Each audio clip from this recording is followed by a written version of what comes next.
আসসালামু আলাইকুম।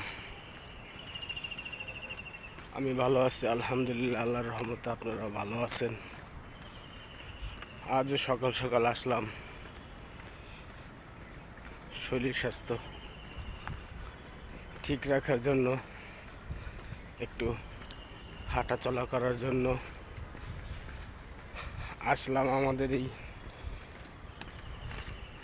বুদ্ধিজীবী কবরস্থানে। হাঁটা চলা করলে শরীর ভালো থাকে, শরীরটা ভালো লাগে, বিশেষ করে যাদের ডায়াবেটিসের সমস্যা আছে তাদের জন্য তো খুবই উপকারী।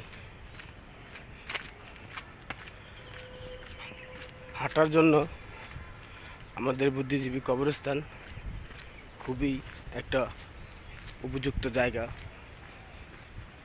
এখানে খুবই নীরব এবং নীরবতা থাকে, এখানে কোনো কোলাহল নেই, কোনো গাড়ির হর্ন বা আওয়াজ যে শব্দ নেই, এখানে খুবই ভালো। আসসালামু আলাইকুম।